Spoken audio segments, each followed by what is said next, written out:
હવે આપણે ગઈ વખતનું જે સેશન હતો, ગઈ વખતે જે ક્લાસ લીધો ચેપ્ટર 9 છે એ આપણે જોતા હતા સજીવો અને તેની આસપાસ. એના અંદર શરૂઆતમાં સજીવો છે એ આપણી આસપાસના વાતાવરણ સાથે કેવી રીતે અનુકૂલન સાધે છે, પોતાનું જે વાતાવરણ હોય એની આજુબાજુના વાતાવરણ સાથે કેવી રીતે અનુકૂલન સાધે છે, આના વિશે આપણે જોયું હતું. બરાબર. હવે આપણે જે શીખવા જવાના છીએ એ આગળના મુદ્દા આપણે જોવાના છીએ.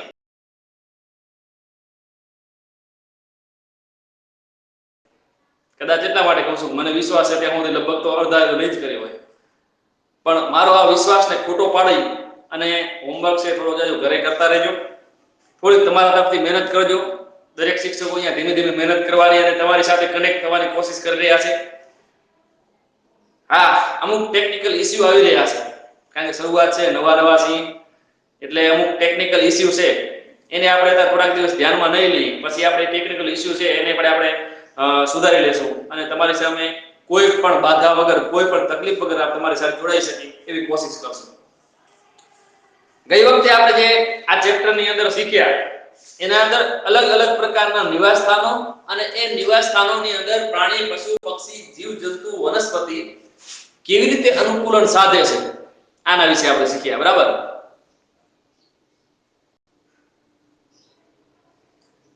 હવે અહીંયા આપણે જે શીખવાનું છે ને એ અલગ અલગ પ્રદેશો વિશે અને એ પ્રદેશમાં કેવી રીતે અનુકૂલન સાધે છે. ગઈ વખતે આપણે શીખ્યા એના અંદર નિવાસ સ્થાનો અને એના વચ્ચે અનુકૂલન અને એની સાથે સાથે નિવાસ સ્થાનો નિવાસ એ બાબત આપણે જોઈ. બે પ્રકારના નિવાસ સ્થાનો જોયા આપણે, જલીય નિવાસ સ્થાન અને એક ભૂ નિવાસ સ્થાન એટલે કે જમીન ઉપર રહેતા હોય એવો નિવાસ સ્થાન, અને એક જલીય નિવાસ સ્થાન સામુદ્રિક વિસ્તારો. બરાબર. જે પાણીવાળા વિસ્તારો છે એવા. એમાં બે તફાવતો, બે પ્રાણીઓ છે કેવી રીતે અનુકૂલન સાધે છે ને એ આપણે જોયું. એમાં એક જો ઊંટ અને બીજો માછલી, આ બે પ્રાણીઓ બે અલગ અલગ ભૂનિવાસ સ્થાનમાં રહેતા હોય એવા પ્રાણીઓ વિશે આપણે જોયું. એમાં માછલી છે એ પાણીમાં રહે છે તો કેવી રીતે અનુકૂલન સાધે છે, એના શરીરના મીનપક્ષો એને કેમ મદદરૂપ થાય છે, એનું શરીર ધારારેખીય આકારનું છે જેથી પાણીમાં સરળતાથી તરી શકે, એના આજુબાજુ મીનપક્ષો આવેલા જેથી પાણીમાં એ તરી શકે, એના શરીર ઉપર ચિકાસવાળા રીંગણા આવેલા જેથી પાણીમાં ફુગાઈ ન જાય, મતલબ કે પાણીની એના શરીર ઉપર અસર ન થાય. બરાબર. પાણીમાં સરળતા તરી શકે. એના સિવાય એને છે પાણીમાં ઓગળેલો જે ઓક્સિજન છે એને એ ઝાલર ફાટ એટલે કે ચૂઈ દ્વારા એ પોતાના શરીરમાં ગ્રહણ કરી શકે છે, એટલે પાણીમાં ઓગળેલા ઓક્સિજનને એ મેળવી શકે છે. આ પ્રકારના એનામાં અનુકૂલનો આવેલા છે કારણ કે એને પાણીમાં રહેવાનું છે એટલા માટે. બરાબર. બીજી વસ્તુ, બીજા આપણે જોયા હતા કે ઊંટ, તો ઊંટ છે એ રણ પ્રદેશમાં રહે છે. રણ પ્રદેશ એવો વિસ્તાર કે જ્યાં ખૂબ જ ઓછી માત્રામાં વરસાદ થતો હોય, પાણી નહિવત માત્રામાં હોય. હવે ઓછું પાણી હોય તો ઓછા પાણીથી શરીરને ચલાવવું જોઈએ, તો ચલાવવા માટે શરીરમાં એવી પરિસ્થિતિ હોવી જોઈએ જેથી કરીને ઓછા પાણીથી રણ છે એના અંદર પણ જીવી શકે. તો ઊંટની અંદર એક તો ગરમી સખત હોય એટલે ધરતી છે ઘણી તપી જાય તો પગ લાંબા હોય. બરાબર. બીજું કે પગની અંદર ગાદી હોય જેથી ગરમ રેતી ઉપર સરળતાથી ચાલી શકે, અને ગાદી સાથે એના પગ છે એ પહોળા હોય, પહોળા એટલે રેતીમાં ખૂંપી ન જાય. હવે સીધા હોય ગાય કે ભેંસ કે એના પગ હોય ખરીવાળા પગ તો એ પગ અંદર હાલ્યા જાય, સરળતાથી હાલી નાખે. આનો પગ ગાદીવાળા હોય. બીજી વસ્તુ, દિવસમાં ખૂબ જ ઓછો મૂત્ર ત્યાગ અને મળશે એ સૂકો કરે એટલે એના અંદર પણ પાણીનું ડિહાઇડ્રેશનનો જે પ્રોબ્લેમ છે એને પ્રોબ્લેમ નડે નહીં. બીજું, એની સાથે સાથે બીજો મુદ્દો આપણે જોયા કે પ્રાણીઓ એ અનુકૂલન કરતી વખતે જે તે વિસ્તારમાં જેવા રહે છે ત્યાંના જે એટમોસ્ફિયર, ત્યાંનું વાતાવરણ અને ત્યાંની ભૌગોલિક પરિસ્થિતિ, ત્યાંની ગરમી, હવા, તાપમાન, મળતી વનસ્પતિ આ બધા સાથે એ અનુકૂલિત થાય છે અને પોતાના જીવનને ઢાળવાની કોશિશ કરે છે. મેં તમને એ પણ કીધું કે ગીરનો સિંહ રહેતો હોય, ગીરના સિંહને મધ્યપ્રદેશના સાતપુડા અભયારણ્યમાં મૂકવામાં આવે તો સાતપુડા અભયારણ્યની અંદર જાશે ખરો, પરંતુ ત્યાં એ અહીંયા જે એને જોતો હતો એવો વાતાવરણ છે, ત્યાં પણ એને શિકાર કરવા માટે એને તો શું જોઈએ? શિકાર જોઈએ, પાણી જોઈએ છે. બરાબર. સિંહને બીજી શું વસ્તુ જોઈએ? છતાં પણ તે ત્યાં જઈ અને જીવી શકતો નથી, બરાબર રહી શકતો નથી, બરાબર અનુકૂળ થઈ શકતો નથી. કારણ કે એને અહીંયા જે વાતાવરણ મળે છે, હવા, તાપમાન, ટાઢ, રહેવા માટે અનુકૂળ ગુફાઓ આ જે જોઈએ છે એ ઉમાં નથી મળતો. તો આવા અલગ અલગ ભૂનિવાસ સ્થાનો, જમીન નિવાસ સ્થાનો છે જેના અંદર નિવાસસ્થાન એટલે કે જે જગ્યાએ વનસ્પતિ અથવા તો પ્રાણીઓ અથવા તો પશુ પક્ષી જીવ જંતુ કીટકો જે પણ છે એ નિવાસસ્થાનમાં વસવાટ કરતા હોય એ વિસ્તારને નિવાસસ્થાન કહેવાય. બરાબર. તો એમાં જંગલો આવી જાય, ઘાસના મેદાન આવી જાય, પર્વતીય વિસ્તાર આવી જાય, આ બધા વિસ્તારો અલગ અલગ આવી જાય. અહીંયા આપણે હવે જોવાનું છે વિવિધ ભૂમિભૂજ. આપણે આજના ચેપ્ટરમાં શું જોવાનું છે? મુખ્ય આટલા મુદ્દા જોયા છે. મુદ્દા નંબર 9.3 જે આવેલો છે તમારા ચોપડી અંદર આપેલો છે. તમારો મુદ્દા નંબર 9.3 પેજ નંબર 83 ઉપર જો ત્યાં તમને મુદ્દા નંબર 9.3 વિવિધ નિવાસ સ્થાનની આપણે સફર કરવાની છે. પ્રાણી, પશુ, પક્ષી, જીવજંતુ જે જગ્યાએ વસવાટ કરે છે એ જગ્યાએ વિવિધ નિવાસ સ્થાનો જે આવેલા છે એ નિવાસ સ્થાનોની આપણે આજ સફર કરીશું. તો એના અંદર પહેલા કેટલાક ભૂ નિવાસ સ્થાન જોવાના છે. કેટલાક ભૂ નિવાસ સ્થાન એટલે કે જમીન ઉપર રહેલા છે એવા નિવાસ સ્થાનો. તેમાં પહેલો નિવાસ સ્થાન છે રણ પ્રદેશમાં વસતો પ્રાણી છે તો એ પોતાના શરીરમાં રણમાં રહેવા માટે કયા કયા પ્રકારના પરિવર્તનો કરશે, અનુકૂલિત થશે એ વાતાવરણને, એ આપણે શીખવાનું છે. બીજો પર્વતીય વિસ્તાર. પર્વતીય વિસ્તારની અંદર ઠંડક વાળો વિસ્તાર હોય, ઊંચાણ વાળો વિસ્તાર હોય, ખડકો વાળો વિસ્તાર હોય, બરાબર. ઘણા પર્વતો એવા પણ છે જ્યાં બરફ વર્ષા પણ થતી હોય. તો આવા બધા વિસ્તારમાં રહેતા જે પ્રાણી, પશુ, પક્ષી, જીવ જંતુ છે એ વાતાવરણમાં કેવી રીતે પોતાના શરીરને અનુકૂલિત કરશે એના વિશે જોવાનું છે. ત્રીજો મુદ્દો જોવો છે ઘાસના મેદાન. ઘાસના પ્રદેશમાં રહેતા હોય, બરાબર. એટલે ઘાસનું મેદાન એટલે ઘાસ આવેલું હોય, સપાટ મેદાન હોય, બરાબર. વધુ પડતા વૃક્ષો, ઊંચા વૃક્ષો ના હોય, નાના નાના વૃક્ષો, એ પ્રકારનું સપાટ મેદાન હોય એવા ઘાસના મેદાન જે આવેલા હોય. કચ્છનું બનેલું વિસ્તાર છે ઘાસિયું મેદાન, એશિયાનો સૌથી મોટો કચ્છનું બનેલું વિસ્તાર છે એ એશિયાનો સૌથી મોટો ઘાસનો પ્રદેશ કહેવાય. આમ તો વિશ્વનો સૌથી મોટો જો કહેવા જાય ને તો સવાના પ્રદેશ, સવાના છે ત્યાં ઘાસ છે એ સૌથી શ્રેષ્ઠ પ્રકારે થાય છે. અહીંયા આપણે સૌથી શીખવાનું છે ઘાસના મેદાનો વિશે. તો આ ત્યાં ભૂ નિવાસ એવા ને એવા જલીય નિવાસસ્થાનો, પાણી ની અંદર રહેલા નિવાસસ્થાનો, જેમાં પાણી અંદર રહેતા એવા પ્રાણી, પશુ, પક્ષી, જીવ જંતુઓ છે એના વિશે. એમાં બે પ્રકાર શીખવાના છે. સમુદ્રમાં વસતા હોય એ કેવી રીતે પોતાનું અનુકૂલિત કરે છે વાતાવરણ સાથે. સમુદ્રનું પાણી ખારું છે, બરાબર. ક્ષારયુક્ત પ્રાણી છે, ખૂબ જ અતિ વધુ માત્રામાં નમક, સોલ્ટ એના અંદર રહેલો છે, ક્ષાર રહેલો છે, એવા વાતાવરણ વાળો છે. અને બીજો તળાવ અને સરોવર, આ જે વિસ્તાર છે આ બંને વિસ્તારો વિશે આપણે જોવાનું છે. તો અહીંયા અલગ અલગ મુદ્દાઓને આપણે વારાફરતી જોતા જઈએ. તમારી પાસે પુસ્તક છે, પુસ્તક કાઢો અને એના અંદર જો કેટલાક ભૂ નિવાસ સ્થાન પેજ નંબર 83 ઉપર 9.3 નો મુદ્દા નંબર 9.3 વિવિધ નિવાસ સ્થાનની સફર. એમાં મુદ્દા નંબર 9.3 નો પહેલો મુદ્દો છે કેટલાક ભૂ નિવાસ સ્થાનમાં પહેલો રણ. જોઈએ આપણે તો રણમાં શું કીધું છે કે આપણે રણમાં અજૈવિક ઘટકો અને તેની સાથે ઊંટના અનુકૂલન વિશે ચર્ચા કરી. આપણે આગળ જોયું હતું, બરાબર. ગયા સેશનમાં આપણે જોયું હતું કે અજૈવિક ઘટકો એટલે શું? એક વખત ફરીથી કીધું, તાપ, તડકો, બરાબર, ગરમી, હવા, પાણી, જમીન, રેતી, માટી, કાંકરા, જે આપણા જીવન માટે ખૂબ જ જરૂરી છે, બરાબર, છતાં પણ એ નિર્જીવ છે. એવા તમામ ઘટકો છે એને અજૈવિક ઘટકો કહેવાય. આપણા માટે જરૂરી છે. આ અજૈવિક ઘટકો વગર આપણું જીવન છે એ બરાબર ચાલી શકે નહીં. પ્રાણી, પશુ, પક્ષી, જીવ, વનસ્પતિ, જીવ જંતુ, કીટકો, આ બધા વસ્તુ છે એમાં ના વગર જીવી શકે નહીં. તો આ પ્રકારના જે ઘટકો છે એના વિશે અને તેની સાથે ઊંટનો અનુકૂલન વિશે આપણે જોયું હતું. મેં હમણાં તમને વાત કરી કે ઊંટની અંદર કયા કયા પ્રકારના અનુકૂલનો આવેલા હોય. રણમાં જોવા મળતા અન્ય પ્રાણીઓ અને વનસ્પતિઓ શું દર્શાવે છે, એના વચ્ચે શું તફાવત રહેલો છે એ જોઈએ. શું તેઓ પણ સમાન પ્રકારના અનુકૂલન દર્શાવે છે ખરા? જેવી રીતે ઊંટ છે એને ઓછું પાણી જોઈએ છે, તો એવી રીતે રણમાં થતી વનસ્પતિ થોર, માની લો કે થોરને આપણે લઈ લઈએ તો થોરને પણ શું જોઈએ? ખૂબ જ ઓછા માત્રામાં પાણી જોઈએ અને પાણીનો બને ત્યાં સુધી ઓછો ત્યાગ કરે. મતલબ કે એમાં બાષ્પોત્સર્જન થવું એટલે શું? બાષ્પ રૂપે એના પાંદડાઓમાં એમાં પાણી જે રહેલો છે, ભેજનો પ્રવાહ રહેલો છે, બાષ્પોત્સર્જન પાંદડા સ્વરૂપે પાછો વાતાવરણમાં છોડી મૂકવાની જે ક્રિયા છે એ ખૂબ જ ધીમી હોય અથવા તો નહિવત માત્રામાં હોય, અથવા તો હોય જ નહીં એવી પરિસ્થિતિ હોય. એટલા માટે એના પાંદડા ખૂબ જ નાના, રણમાં જે વનસ્પતિ થતી હશે ને પાંદડા ખૂબ જ નાના હશે, જાડા હશે, બરાબર, અને પાણીનો ઓછો ત્યાગ કરતા એ પ્રકારના પાંદડા હશે. હવે જોઈએ કે કહેવાનો મતલબ ખાલી ઊંટમાં જ છે નહીં, તો વનસ્પતિ થતી વનસ્પતિમાં પણ એવા છે. ઊંટની સાથે બીજા જે પ્રાણી, પશુ, પક્ષીઓ છે રણમાં રહેતા હશે તો એના અંદર ઊંટમાં જેવા અનુકૂલનો હતા ને એવા અનુકૂળો આના અંદર પણ હશે. હા, એના જેવા પગ ના હોય, બરાબર, લાંબા પગ ના હોય, અલગ વાત છે, બરાબર. એ ઊંટને જેવી રીતે લાંબા સમયથી મૂત્ર ત્યાગ કર્યા રોકી શકે છે એ બધા અલગ વાત છે, એવું કદાચ ન કરી શકતા, પરંતુ એના જેવા અમુક અંશે અમુક લક્ષણો જે છે એના અંદર રહેલા હશે. રણમાં ઉંદર અને સાપ જેવા રણના પ્રાણીઓ હોય છે જેને ઊંટની માફક લાંબા પગ હોતા નથી. દિવસની તીવ્ર ગરમીથી બચવા માટે તેઓ રેતીમાં ખૂબ જ ઊંડે બખોલમાં રહેતા હોય છે. એમ તીવ્ર ગરમીથી રહેવું બચવું હોય તો દિવસના એટલે એ શું કરે, જમીનની અંદર ઊંડા ઊંડા બખોલ બનાવે, દર બનાવે અને એ દરની અંદર વસવાટ કરે.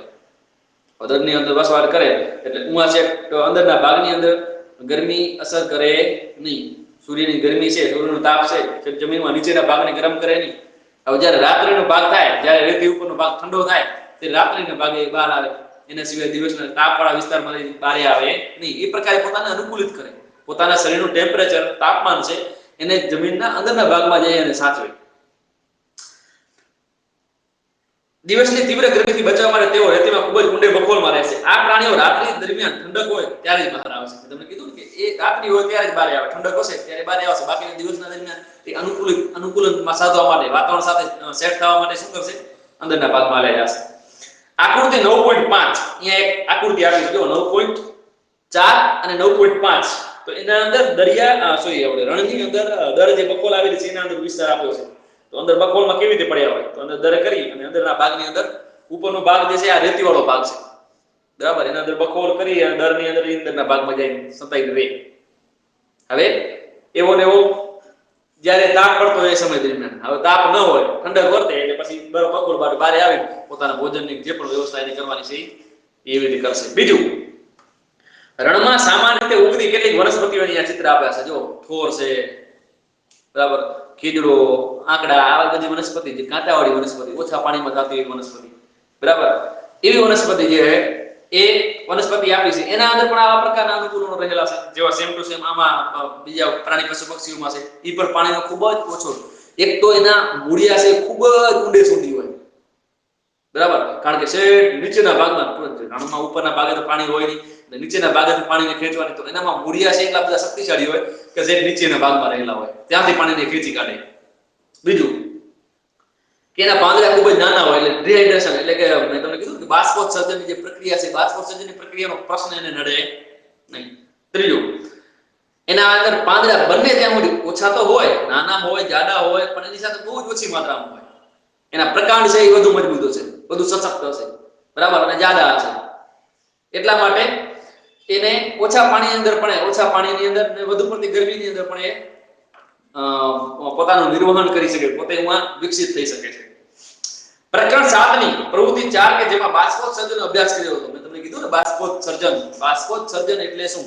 બાષ્પીભવન અને બાષ્પોત્સર્જન બે વસ્તુઓ છે. બાષ્પીભવન કોને કહેવાય?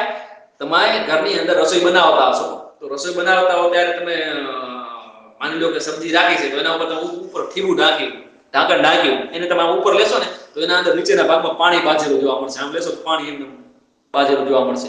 એ પાણી ત્યાં ક્યાંથી આવ્યો?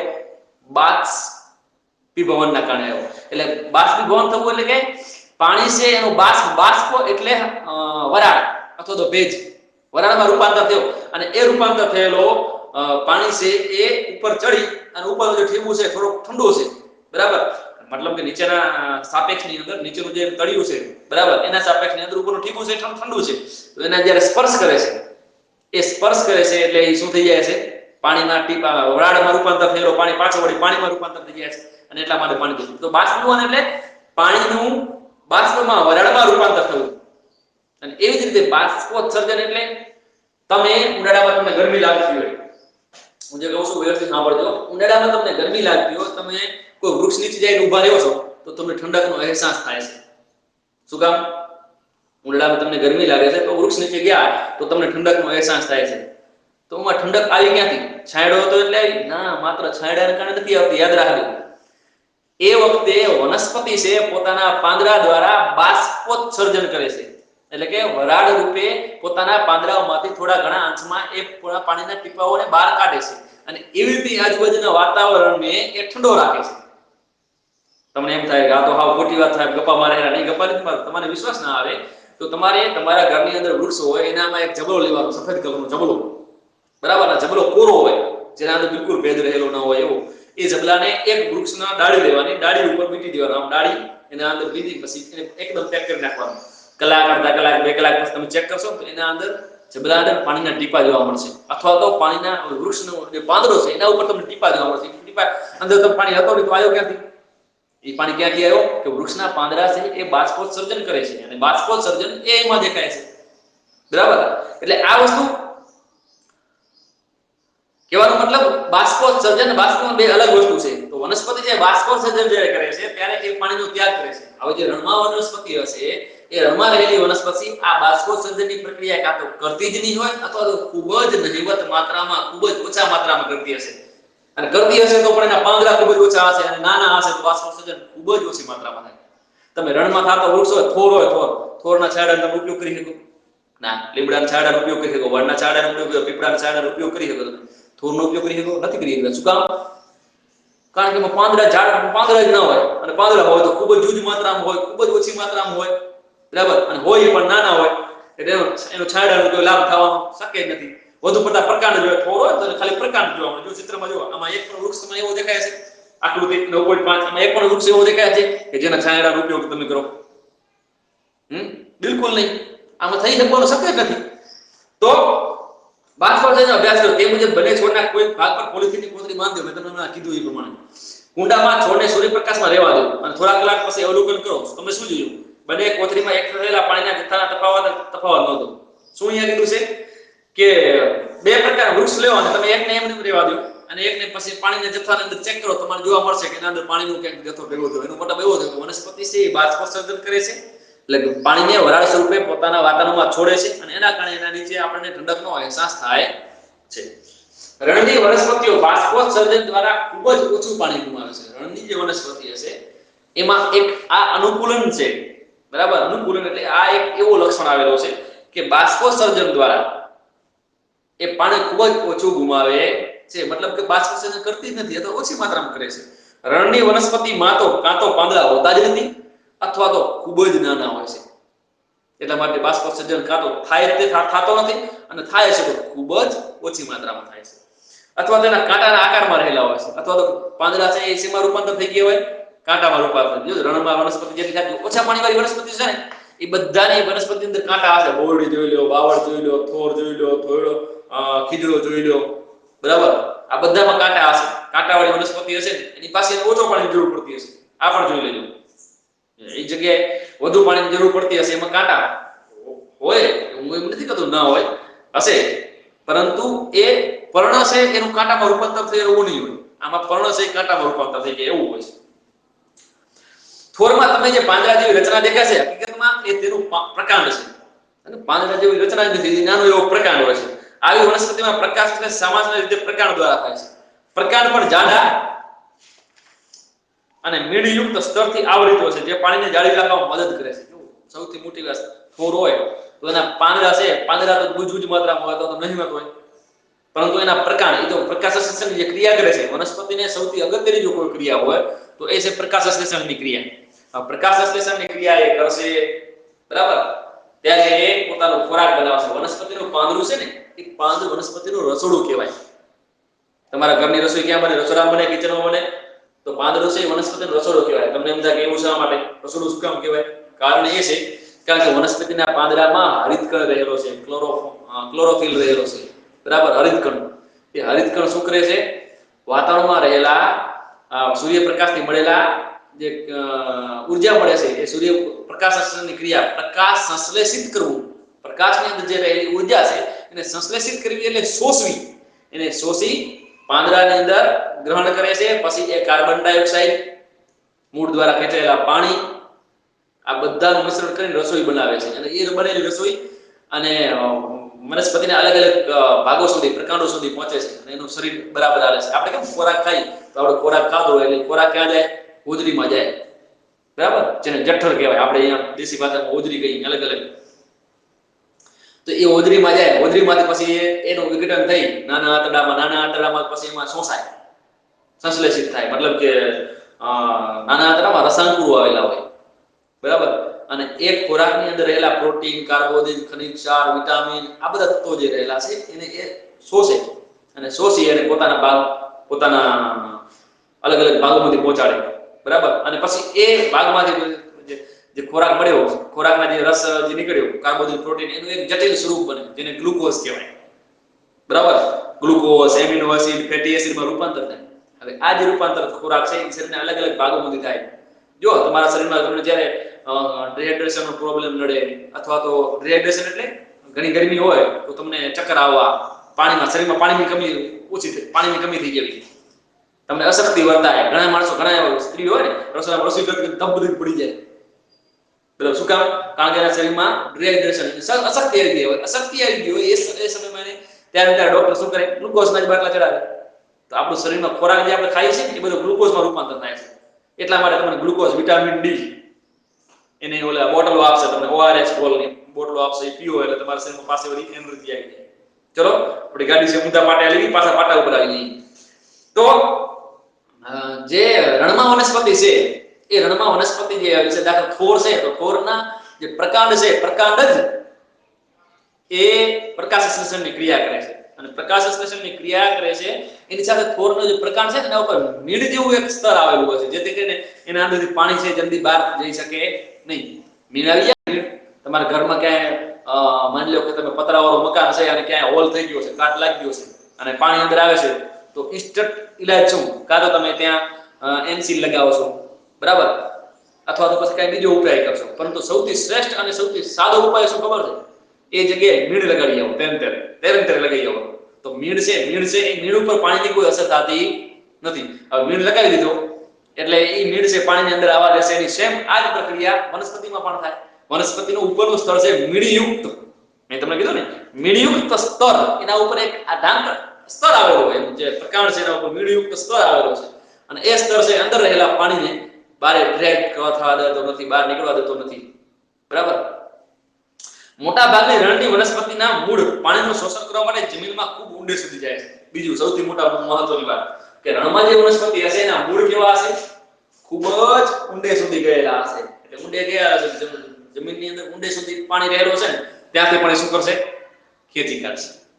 તો મુદ્દા નંબર પહેલો આપણે જોયો કે કેટલાક ભૂનિવાસમાં પહેલો રણ જોયો. રણની અંદર વનસ્પતિ અને પ્રાણી બેમાં કયા પ્રકારના હોય છે? રણમાં રહેતા ઊંટ વિશે આપણે એના અનુકૂળનો જોયા, બરાબર. એના પછી ઉંદર કેવા દરવાસી જે પ્રાણીઓ છે તે દરમાં રહે છે, ઊંડા રહે છે, જમીનમાં રહે છે. એ રાત્રિના ભાગે જ ખાલી બહાર નીકળે છે, દિવસ દરમિયાન સખત ગરમી અને તાપથી બચવા માટે અંદરના ભાગમાં રહે છે. એ પણ જોયું. એના પછી મુદ્દો જોયો કે રણમાં રહેતા થતી જે વનસ્પતિ છે, થોર કેવા છે, એ ખૂબ જ ઓછા પ્રમાણમાં બાષ્પોત્સર્જન કરે છે, બરાબર. એના પાંદડાઓ, પ્રકાંડ છે એ ખૂબ જ જાડા હોય છે અને મીણયુક્ત આવરણ હોય છે, જેથી કરીને બાષ્પોત્સર્જનની પ્રક્રિયાને ધીમી પાડે છે, તો બધું થવા દેતા નથી. એના મૂળ છે ખૂબ જ ઊંડે સુધી હોય છે. એના પાંદડા છે એ ખૂબ જ ઓછી માત્રામાં હોય છે તો જાડા હોય છે અને પાછા અથવા તો કાંટાના સ્વરૂપમાં વિકસિત થયેલા હોય છે. આ થયા વનસ્પતિના, રણમાં રહેલી વનસ્પતિના અનુકૂલનો. એટલે એક વનસ્પતિને જો રણમાં વિકસિત થવું છે તો એના અંદર આટલા લક્ષણો હોવા જરૂરી છે, બરાબર ને?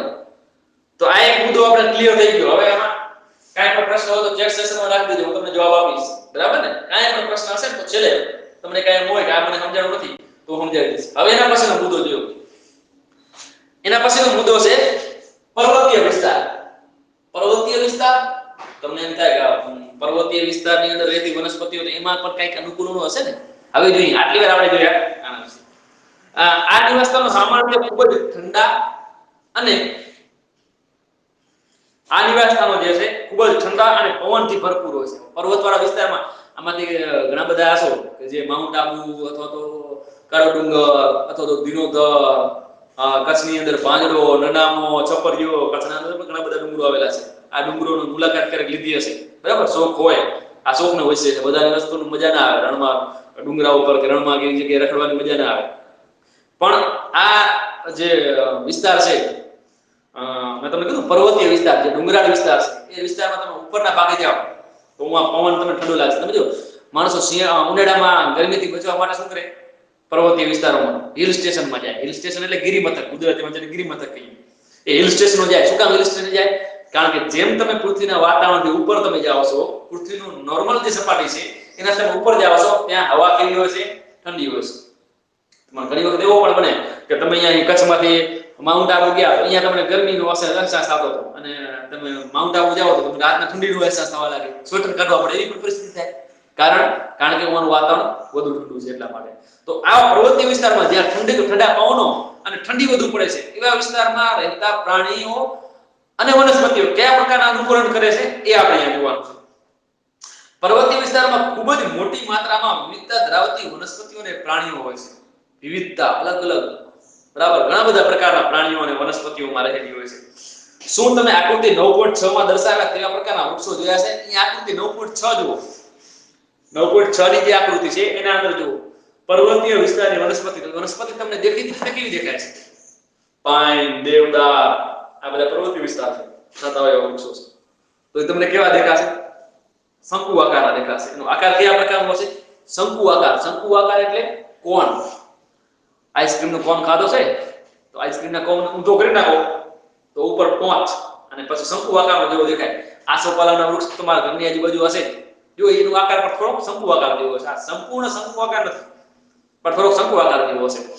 તો આ તો ક્રિસમસ ટ્રી. ક્રિસમસ ટ્રી તમે જોઈ હશે યુટ્યુબમાં કે પછી મોબાઈલના માધ્યમથી ઘણીવાર તમે ફિલ્મમાં ક્યાંક આવી હોય અને તમે જોઈ હોય. તો એ જે ક્રિસમસ ટ્રી છે એ ક્રિસમસ ટ્રી આ બધાનો આકાર શંકુ આકાર હતો. પણ જે રણમાં પર્વતીય વિસ્તાર હશે જ્યાં ખૂબ જ ઠંડી પડતી હોય, બરફ વર્ષા થતી હોય, હવે આનો આકાર આવો શા માટે? પર્વતીય વિસ્તારમાં રહેતી જે થતી વનસ્પતિ છે એનો આકાર શંકુ આકારનો શા માટે? તો બરફ વર્ષા થાય ત્યારે બરફ શું થઈ જાય? જલ્દીથી નીચે પડી જાય, એના ઉપર સ્થાયી ન થઈ જાય, એના ઉપર અટકી ન જાય અને એના ઉપર વજન વધી જાય. વજન વધી જાય તો વૃક્ષ બટકી પડે, તૂટી પડે, બરાબર. જો પર્વતીય વિસ્તારમાં જે લોકો કેદારનાથ કે ગંગોત્રી, યમુનોત્રી કે ઉત્તરાખંડના કોઈ વિસ્તારોમાં કે લેહ લદ્દાખના વિસ્તારોમાં કે કાશ્મીર કે મનાલી કે બાજુમાં ફરવા ગયા હશો તો એ બાજુના વિસ્તારમાં તમે એક વસ્તુ માર્ક કરીએ છીએ, એક વસ્તુ નોંધ કરીએ છીએ. ત્યાંના મકાનો હશે ને, મકાનો એમાં સખત ઢાળ હશે, ઘણું બધું ઢાળ હશે, એકદમ ઢાળવાળા છતવાળા મકાનો ઓછા હશે. શા માટે એવા? કારણ કે બરફ વર્ષા થાય, છતવાળા મકાનો છત ઉપર બરફ જમા થઈ જાય, મોટે મકાન જાગે અંદર જમીનમાં આવી જાય, એવો એટલો બધો વજન વધી જાય. જો એની જગ્યાએ ત્યાં છે ઢાળવાળા, જેવી બરફ પડી જાય નીચેના ભાગે નથી, એટલે ઉપર વજન થાય નહીં. તો આ જે વૃક્ષો છે, વનસ્પતિઓ, જેવી રીતે માણસો છે એ બળદથી બચવા માટે પોતાના મકાન છે એની ડિઝાઇન એ રીતે તૈયાર કરે છે, બરાબર. એવી રીતે વનસ્પતિ છે પોતાનું સ્ટ્રક્ચર, પોતાનું જે શરીર છે, પોતાનું જે એની છાયા જેને કહેવાય, વૃક્ષની જે આજુબાજુ ડાળીઓવાળી ભાગ છે ને એને છાયા કહેવાય. છાયાવાળો જે ભાગ છે એને પણ એક શંકુ આકારનો ઢાળમાં રૂપાંતરિત કરતી હોય છે. જો તમે પર્વતીય વિસ્તારમાં રહેતા હો કે તેવા વિસ્તારની મુલાકાત લીધી હોય તો તમે ત્યાં ઘણા પ્રકારના પુષ્કળ પ્રકારના વૃક્ષો જોયા હશે. પણ શું તમે આવા વૃક્ષો કુદરતી રીતે અને અન્ય વિસ્તારમાં ઉગતા એવું નોંધ્યું છે? કુદરતી રીતે તમારા ઘરે પણ આ સોપા લાવો કે આવા પાઇન, દેવદાર હશે, ના હોય નહીં, પરંતુ કુદરતી રીતે ઉગતા એવા નહીં હોય. આપણે અહીંયા કચ્છમાં કુદરતી ઉગતા હોય કયા? બાવળ, બોરડી, થોર, લીમડા, આ બધા કુદરતી ઉગતા. ગુગળ, બરાબર, આ બધા કુદરતી રીતે ઉગે છે, જેને આપણે વાવવા જતા નથી, પોતાની રીતે ઉગે છે. જ્યારે રણમાં બાવળ, બોરડી, થોર આ બધા ન જોવા પડે. સોરી, રણમાં શું આપણે પર્વતીય વિસ્તાર છે એમાં, બરાબર. ત્યાં વાવવા તમારે એને વાવવા પડે અને તમારી પોતાની મહેનત કરવી પડે, એને સેવવા પડે. એવી રીતે પાઇન, દેવદાર જેવા વૃક્ષો છે, શંકુદ્રુમ વૃક્ષો જે પર્વતીય વિસ્તારમાં થાય છે, એવા વૃક્ષો તમારે ઘરે વાવવા હોય તો તમારે એને લઈ આવવા પડે અને પછી એને વાવીને ઉછેરવા પડે, સ્પેશિયલ ઉછેરવા પડે. તો એ કુદરતી ઉગ્યા કહેવાય નહીં, તમે એને લઈ આવીને પછી ઉગાડ્યા એટલે. તો આવા વૃક્ષો તો બહુ ઓછા જોયા છે કુદરતી રીતે ઉગતા હોય એવા. એ માત્ર આવા વિસ્તારમાં, પર્વતીય વિસ્તારમાં જ જોવા મળે છે. તો આ નિવાસ સ્થાનમાં એટલે કે પર્વતીય વિસ્તારનું જે નિવાસ સ્થાન છે, પર્વતીય વિસ્તારવાળો જે નિવાસ સ્થાન છે, એ વિસ્તારમાં પ્રવર્તતી પરિસ્થિતિઓ, ત્યાંનું જે વાતાવરણ છે, ત્યાંની સ્થિતિ, સ્ટ્રક્ચર જે છે એ સાથે આ વૃક્ષોનું અનુકૂલન કઈ રીતે હોય છે. તો આ વૃક્ષો અનુકૂલિત કેવી રીતે ત્યાંના વાતાવરણ સાથે જોઈએ કે આ વૃક્ષો સામાન્ય રીતે શંકુ આકારના હોય છે, કોણ જેવા આકારના હોય છે, શંકુ આકારના, બરાબર, ઊંધો ક્રિસમસ ટ્રી આકારના. ડાળીઓ એની ઢળતી હોય છે, શંકુ આકારના હોય છે અને ડાળીઓ કેવી હોય છે? બંને બાજુ ઢળતી હોય એવા છે. કેટલાક વૃક્ષોના પાંદડા સોયાકાર હોય છે. કેટલાક વૃક્ષો હશે તો એના પાંદડા છે સોયાકાર હોય છે. સોયાકાર હોવું એટલે અણીવાળા, બરાબર. જેનો એક ભાગ કેવો હોય? અણીવાળો ભાગ હોય, સોય જેવો અણીવાળો ભાગ. એટલે એવા પાંદડા હોય એટલે એના ઉપર બરફ સહિત સ્થિર થાય નહીં, નીચેના ભાગે વહી જાય એવા. તે વરસાદના પાણીને બરફની સરળતાથી નીચે સરકવા દે છે એવા પ્રકારના પાંદડા હોય છે. આનાથી અલગ આકાર ધરાવતા વૃક્ષો પણ પર્વતમાં જોવા મળે છે, બરાબર. કે તેઓ પર્વતીય વિસ્તારમાં ટકી રહેવા માટે અલગ પ્રકારનું અનુકૂળ. એવું જરૂર નથી બધા કોણ જેવા જ આકારના જ હોય. હા, એનાથી અલગ પ્રકારના વૃક્ષો પણ હશે, પરંતુ એ એવા વાતાવરણમાં ટકી રહેવા માટે એના અંદર કોઈ સ્પેશિયલ પ્રકારના અનુકૂલન ધરાવતા હોય એવા લક્ષણો એના અંદર રહેલા હશે. પર્વતીય વિસ્તારમાં આવા જે પ્રાણીઓ રહે છે, આ તે વનસ્પતિની વાત કે વનસ્પતિ શંકુ આકારના હોય છે, એના પાંદડા છે એ સોયાકાર હોય છે, એના પાંદડા એની જે ડાળીઓ છે એ ઢળતી હોય છે, બરાબર. આ બધા એના લક્ષણો થયા. હવે આપણે શું જોવાનું છે, પર્વતીય વિસ્તારમાં રહેતા જે પ્રાણીઓ છે કે પ્રાણીઓ કયા પ્રકારનું અનુકૂલન ધરાવે છે એ જોઈએ. તો આ પ્રાણીઓ છે ત્યાંની પરિસ્થિતિને અનુકૂલન ધરાવતા હોય એવા જોઈએ. ઠંડીથી રક્ષણ મળવા માટે તેમની ચામડી જાડી અને રૂંવાટી ધરાવતી હોય છે. જોઈએ ચિત્રમાં એક આપ્યું છે ચિત્તો, ચિત્તાનું ચિત્ર આપ્યું છે, અથવા તો યાક છે, અથવા તો ત્યાંની બકરી છે, જે રણમાં રહે, સોરી આપણે પર્વતીય વિસ્તારમાં રહેતા હોય એવા પ્રાણીઓ. તો એના અંદર બધામાં એક સેમ વાત છે. જો એના શરીર ઉપર ઘાટ રૂંવાટી આવેલી છે. એ રૂંવાટી, બીજું એની ચામડી છે જાડી હશે, કારણ કે એને ઠંડીથી રક્ષણ તો જ મળે ને, એટલા માટે. આપણે ઠંડી લાગે તો આપણે શું કરીએ છીએ? સ્વેટર ઓઢીએ છીએ, અથવા તો બ્લેન્કેટ ઓઢી લઈએ છીએ, જાડો બ્લેન્કેટ ઓઢીએ છીએ. તો એના અંદર તો એની પાસે એવી સિસ્ટમ તો કાંઈ છે નહીં. એટલા માટે આપણે આમાં શું કરવામાં આવ્યું કે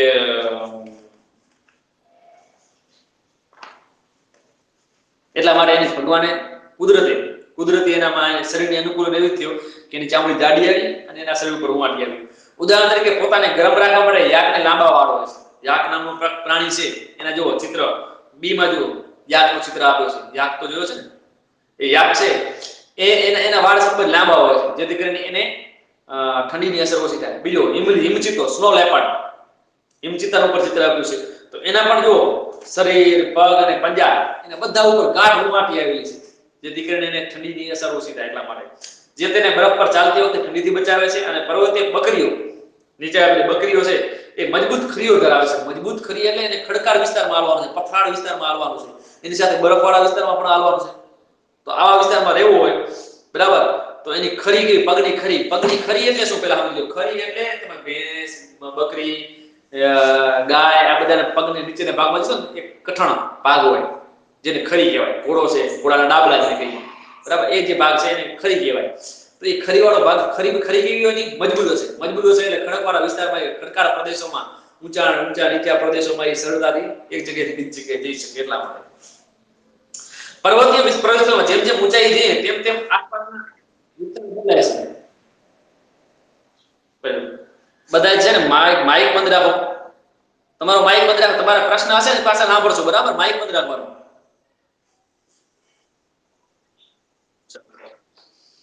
પર્વતીય પ્રદેશોમાં જેમ જેમ ઊંચાઈ જઈએ તેમ આસપાસના વિસ્તારો છે બદલાતા જાય છે, અને વિવિધ ઊંચાઈ પર જુદા જુદા અનુકૂલન ધરાવે છે. હવે દાખલા તરીકે આપણે માઉન્ટ એવરેસ્ટ છે, ભારતનું વિશ્વનું સૌથી ઊંચું શિખર જે છે માઉન્ટ એવરેસ્ટ, 8848 મીટરની ઊંચાઈ ધરાવતો આ શિખર છે. એટલે કે હિમાલય ઉપર આવેલું છે. તો હિમાલય ઉપર 8848 મીટર ઉપર જતા જઈએ તો દરેક વાતાવરણ, દરેક જગ્યાએ એનું ત્યાંનું વાતાવરણ છે બદલતો જશે. અને બદલતો જશે તો એના આધાર થશે કેવું કે ત્યાંની જે વનસ્પતિ, પ્રાણી, પશુ, પક્ષી હશે એ બધા પણ એ પ્રકારે અનુકૂલિત થયેલા હશે. ખૂબ જ ટોચ ઉપર હશે, તમારે કોઈ રહી જ ન શકતો હોય, તમારે ખાલી બરફથી છવાયેલો હશે.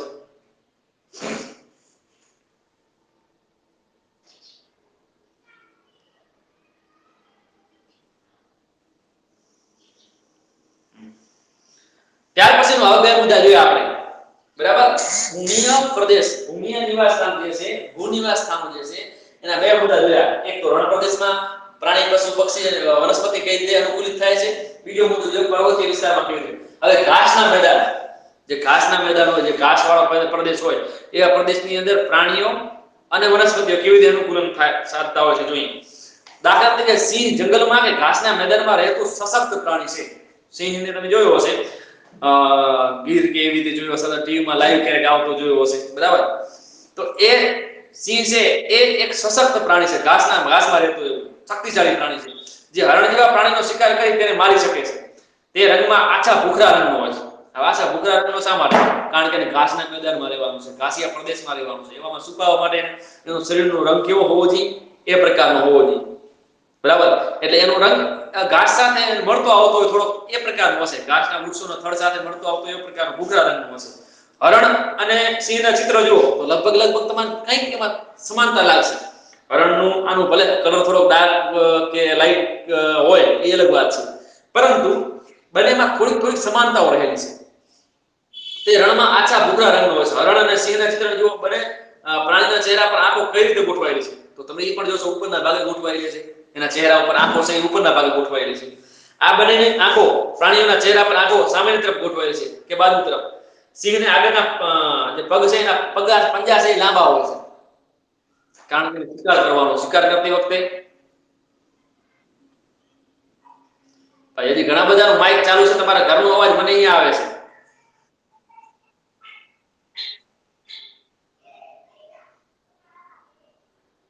આ ઠક્કર કોણ છે ભાઈ? તમારો અવાજ મારા સુધી પહોંચે છે. માઇક બંધ કરો અંદર.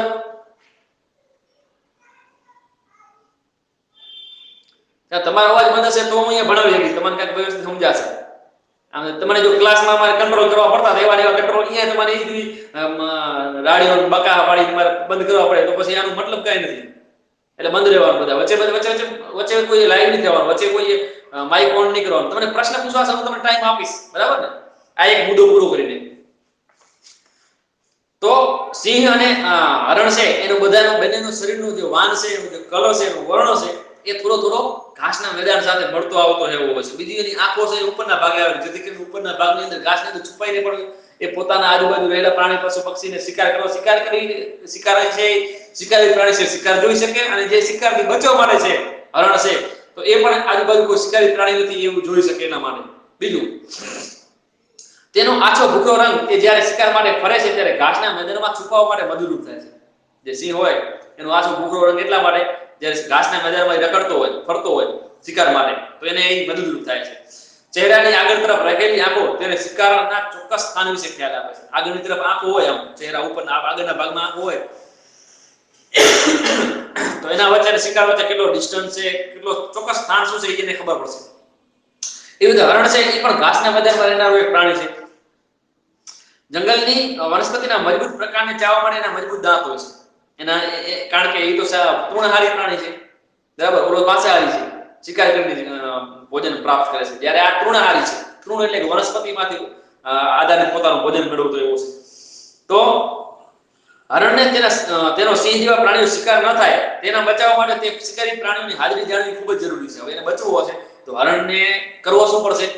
જે શિકારી પ્રાણીઓ હોય એ શિકારી પ્રાણી આજુબાજુમાં ક્યાંય નથી ને એ જાણવું એના માટે ખૂબ જ જરૂરી છે. એટલા માટે શિકારીની હલનચલન સાંભળવા માટે એના કાન છે ખૂબ જ લાંબા હોય. જો તમે ઘણી વખત જોયો હશે શિકારીના ઓલા હરણ છે ને આજુબાજુ ફરતો હશે ને ભાઈ ઊંચો જોતો હશે, આમ જોતો હશે, આમ તમે અને જોતો હશે ત્યારે કાન છે સીધા ટાવરની જેમ ઊંચું કરતો હશે, જાણે રડારની અંદર આમ આજુબાજુ પકડતો હોય કે આજુબાજુના વિસ્તારમાં ક્યાંય શિકારી પ્રાણી તો નથી ને જે આપણે કોળીઓ ગઈ જવા માંગતો હોય. આ રીતનું એના અંદર અનુકૂલન આવેલું છે. શિકારીની હલનચલન સાંભળવા માટે લાંબા કાન હોય છે. માથાની બાજુ પર રહેલી આંખો એને ખતરાની જાણ માટે દરેક દિશામાં જોવા માટે મદદરૂપ થાય છે. માથાની બંને બાજુ રહેલી આંખો જે છે એને આજુબાજુનું બધે આ બાજુથી પણ એને 180 એંગલનું, આ બાજુ 180 એંગલનું બધી બાજુનું એ જોઈ શકે એ પ્રકારની આંખો હોય છે. હરણની ઝડપ તેના શિકારથી દૂર ભાગવા મદદરૂપ થાય છે. કાંસિયા પ્રદેશની અંદર ખૂબ જ ઝડપથી દોડી શકવા માટે એના પગ લાંબા, પાતળા એ પ્રકારના એના પગ હોય છે, જેથી ઘાસના મેદાનની અંદર આરામથી દોડી શકે. તો હરણ, સિંહ કે અન્ય પ્રાણીઓ કે વનસ્પતિની આવી બીજી ઘણી બધી રચનાઓ છે જે તેને નિવાસસ્થાનમાં રહેવા માટે મદદરૂપ થાય છે. તો ટૂંકમાં આજે આપણે જે શીખ્યા એમાં મુખ્ય મુદ્દા કેટલા શીખ્યા કે વિવિધ નિવાસસ્થાનનો સંપર્ક કરતા હતા એ નિવાસસ્થાનની અંદર કેટલાક ગૌણ નિવાસસ્થાનો જોયા. એમાં રણમાં રહેતી વનસ્પતિ અને પ્રાણીઓ બંને વચ્ચે શું સમાનતા છે અને અનુકૂલનો કયા છે એના વિશે જોયું. પછી પર્વતીય વિસ્તારો જે છે એ પર્વતીય વિસ્તારમાં રહેતી વનસ્પતિ અને પ્રાણીઓ વચ્ચે શું અનુકૂલન છે એના વિશે જોયું. ઘાસના મેદાનો જે છે એના વિશે સમાનતા અને શું અનુકૂલનો છે એ આપણે જોયું. તો ટૂંકમાં 3 પ્રકારના ભૂનિવાસ સ્થાનોમાં રહેતા પ્રાણીઓ એક રીતે અનુકૂલન સાધે છે એના વિશે આપણે જોયું. હવે આજનું હોમવર્ક હું અહીંયા બોલીને પણ લખું છું અને નોટિસ બોર્ડની અંદર પણ લખેલું હશે. તમારો જે એપ્લિકેશન છે એમાં નોટિસ બોર્ડ એક સેક્શન છે એના અંદર તમારો વિષય લખેલો હશે, બરાબર? તમારો ધોરણ અને તમારી નોટિસ એના અંદર લખેલી હશે, એમાં પણ તમારો હોમવર્ક હશે. આના પછી આ વિડિયો છે, માની લો કે અત્યારે કોઈ લાઈવ નથી આવી, જોઈ નથી ગયા તો પછી લાઈવ આવી શકે છે અને એના અંદર લાઈવ લેક્ચરની અંદર પછી જોઈ શકે છે આવતીકાલે. અને કાંઈ પ્રશ્ન હોય તો ચેટ સેશનમાં રાખી દેજો, હું તમને જવાબ આપીશ. બરાબર, પણ ખોટા લેવાને કાં દેવા વગરના મેસેજ કરવા નહીં અને ખોટા કોઈ મેસેજ કરવા નહીં. કારણ ઘણા બધાને ખાલી ખાલી હાય હેલો અને ગુડ મોર્નિંગ સર કેમ છો ભાઈ અમે બરાબર જ છીએ. બરાબર, તમે બરાબર છો તો અમે બરાબર જ રહેશું. બરાબર, એટલે ખોટા બીજા પીંજણ કરતા એવા પ્રશ્નો નહીં કરવાના. તમને અભ્યાસ લગતા કાંઈ પ્રશ્નો હશે એના આવા જવાબ આપવા માટે બંધાયેલો છું અને એનો જવાબ આપીશ. ચલો, આજે જે ચાલ્યો એના અંદર કોઈને કાંઈ પ્રશ્ન હોય તો પહેલા તો હવે વાંધો નહીં, માઇક તમે ચાલુ કરી શકો કરવો હોય તો 2 મિનિટ. કોઈને પણ કાંઈ પ્રશ્ન હોય અત્યારે જે ભણાવું છું આને લગતો પણ કોઈ પ્રશ્ન હોય કાંઈ જે મારે સુધારવા જેવું લાગતું હોય તો એ પણ તમે કહી શકો છો.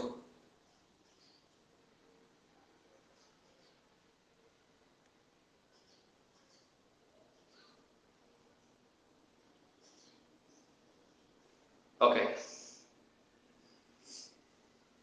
તો આજનું હોમવર્ક લખી લો બધા. આજે આપણે કુલ 3 વિસ્તાર આપણે ભૂનિવાસ વિશે જોયું. રણ પ્રદેશ, પર્વતીય વિસ્તાર અને ઘાસના મેદાન. આ ત્રણેય વિસ્તારની અંદર રહેલા 3 પ્રશ્ન બનાવવાના છે. પ્રશ્ન 1 કે રણ પ્રદેશમાં રહેતા પ્રાણીઓ કયા પ્રકારના અનુકૂલનો ધરાવે છે. બરાબર, અત્યારે ખબર ના પડે તો પછી પાછળથી પણ લખી લેજો, હું લખીને દઈ દઈશ. બીજું કે રણ પ્રદેશમાં પ્રાણીઓ અને વનસ્પતિ કયા પ્રકારના અનુકૂલન ધરાવે છે.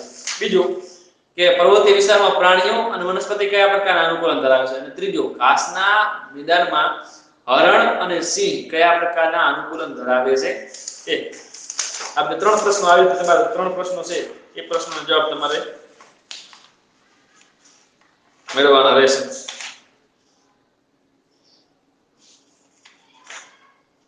ચલો, બાકી કોઈ કાંઈ પ્રશ્ન હોય તો લાઈવ આવીને તમે કહી શકો છો. હજી આમાં 23 જણા આપણે અત્યારે એનરોલ થયા છે. બાકીના જે મિત્રો હજી એનરોલ થયા એ લોકોને આજુબાજુમાં કહીને તમે એનરોલ કરજો બધાને. ચલો, અસ્તુ, બાય.